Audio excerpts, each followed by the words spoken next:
want to share with you on today from the thought, stay with the plan. Yes. I got this thought because I just got been working on the car. Yes. And I really didn't have a plan, but God had one. Come on. I found myself in a situation where the car was in gear and I forced it to start. And if I hadn't had it on jack stands, My God. I might not be here today. Jesus. And I couldn't figure out why the car wouldn't turn over. I did everything that I was supposed to have done, and but it just wouldn't turn over. So I forced it. I pulled the starter, put it back in, and I forced it. And then God spoke to me. Matter of fact, Matt came by the house, and he was talking. And I just got done with it, and I realized that the front tire was spinning. And then when I went back up to the car, God said the transmission. And when I looked, I saw where the man had, when my wife tried to sell the car the first time for $100,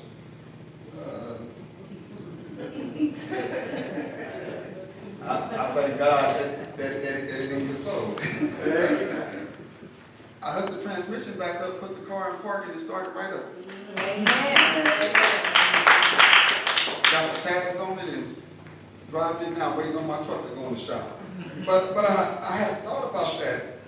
Then yesterday I got the call that I was going to preach today. Come on.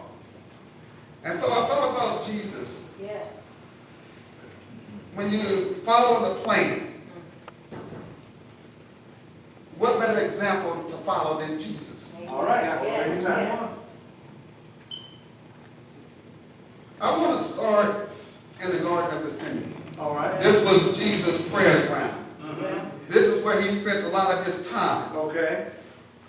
This was a piece of property that likely belonged to one of his followers. All right. And they gave him leeway anytime he wanted to go there.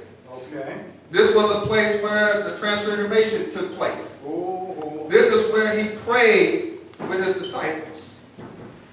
And on the night that he was taken into custody, Take your time. from Jesus' birth until his death, the devil was trying to kill him before he got to the cross. All right. I got it. Because knowing that if he got to the cross, the redemptive plan All right. would be completed. All right. So in the garden, In the garden. Jesus, he got to the garden. I'm going to read the words of Jesus to save time. You can read the whole text at your leisure. It's in Matthew, the 26th chapter, starting around the 36th verse. And it says, Then cometh Jesus with them unto a place called Gethsemane, and said unto his disciples, please understand what he's saying here, because he said, sit ye here while I go and pray yonder. All right. But in the next verse, it says, when he took Peter, James, and John. When you are praying for something serious, and I don't mean to go this way, but I just got to say it, you don't need everybody in your prayer circle. You don't need everybody praying with you, because some people, it's not really in your corner. Come on now.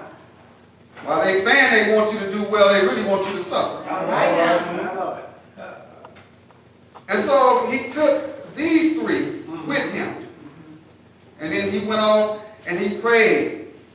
And he said, oh, my Father, if it be possible, let this cup pass from me.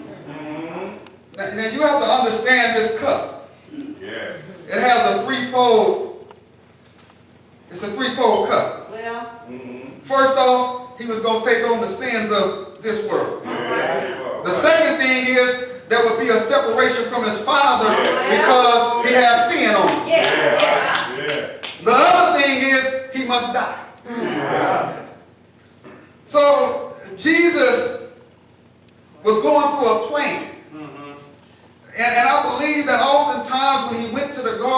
to pray, they was talking about the plan. Take your time.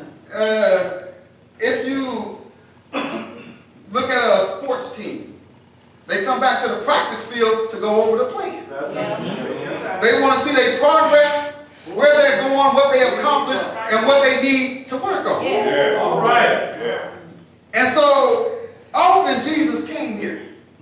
He talked with his Father undoubtedly about the redemptive plan. Whoa.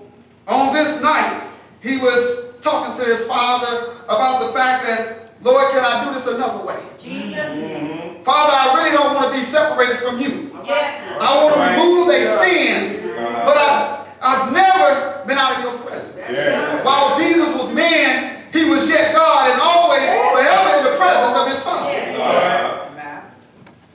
But this is part of the plan. That's right. So he had to follow the plan. Yes. And so as he continued to pray, Yes. he come back and his disciples asleep. They was there for a purpose because it was a part of the plan, but it really was to show Jesus that you have to do this alone. Well. Some things we got to do by ourselves. Yeah. Some things can't nobody else help us with, but we got to do it for ourselves. So the purpose of them being there, it was fulfilled. Jesus. And then here comes Judas. You got to be careful of who kiss you. All right. Take your time. Yes. He came with a band of soldiers, but he kissed him with a kiss of betrayal. Jesus. Every kiss that befall you is not good. All right. All right. You shouldn't let everybody kiss you anyway. Amen. Jesus. They'll smile in your face. All right. They'll shake your hand and they'll give you hugs and they'll kiss you, but they'll be stabbing you in the back at the same time. Jesus. Jesus. But as they led Jesus, a band of soldiers, he had been in their presence often in the cities, in the synagogues. Yeah.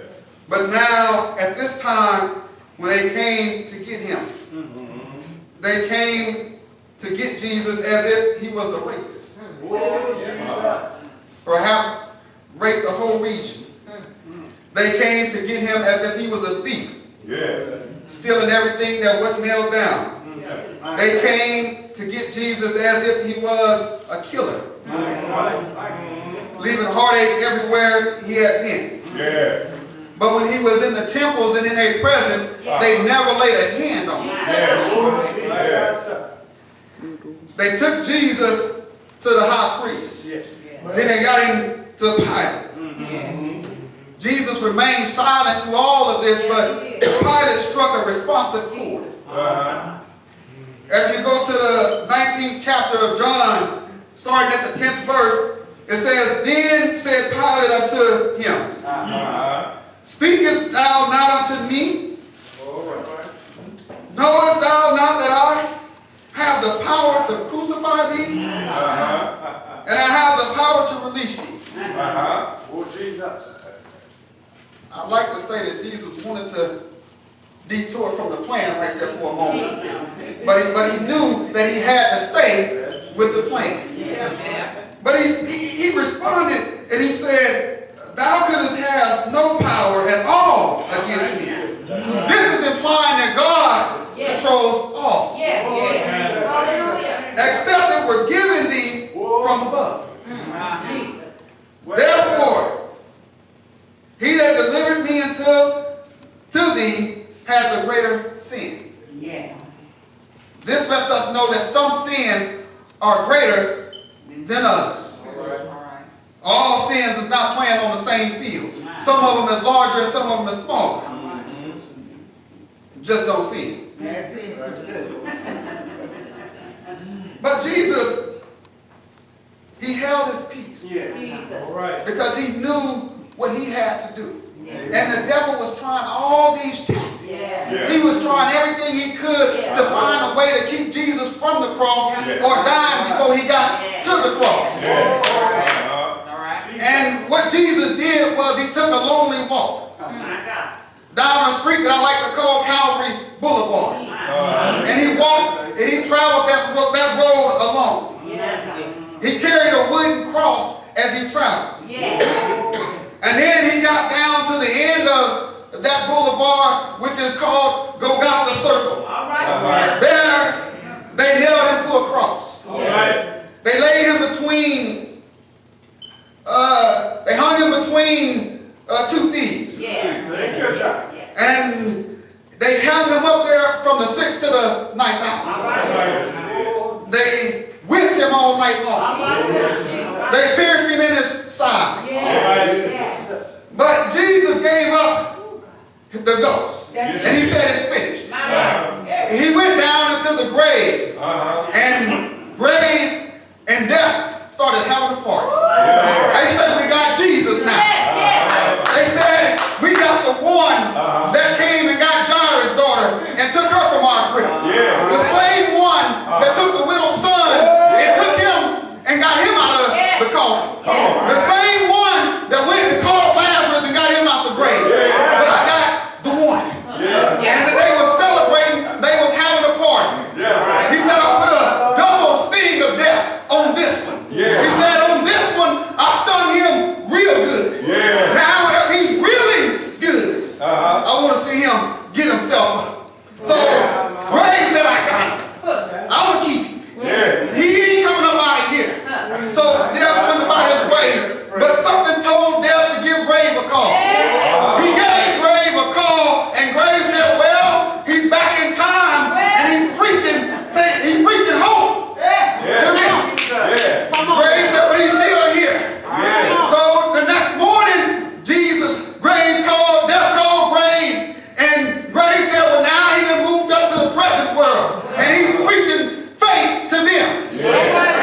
So he said, well, do you still got him? That's all I want to know. He said, I still got him. He said, the plan is still in full effect because I still got Jesus. So then Grave called him the next morning and he said, Grave, do you still got Jesus? He said, well, he was preaching. And then all of a sudden I looked around and all the folks that took heed to what the Lord was saying. I looked around and I didn't see them. Then I looked around and I didn't see Jesus. But he got up. I thought I had him. I thought you stung him. I thought he had Jesus. But he got up. And he got up. When he got up, the plan of redemption, it was completed. The plan of redemption, it could not be stopped. But Jesus, he got up. Early. He got up early. He got up early.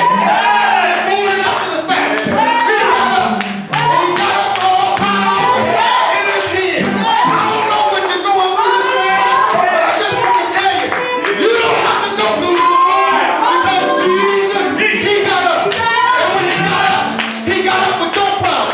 He got up. When he got up, he said, I got it all in my hands. Whatever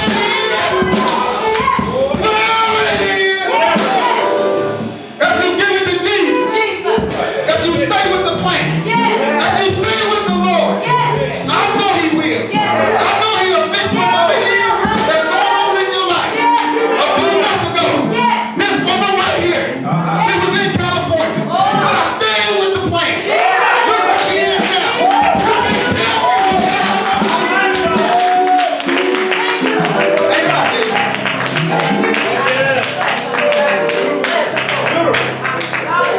I can't do nothing on my own,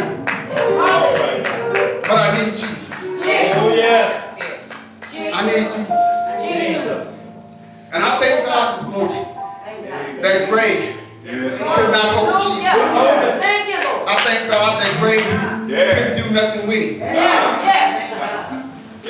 But he got up. I know he got up. But one Wednesday morning, about the 10th hour, he got up in me.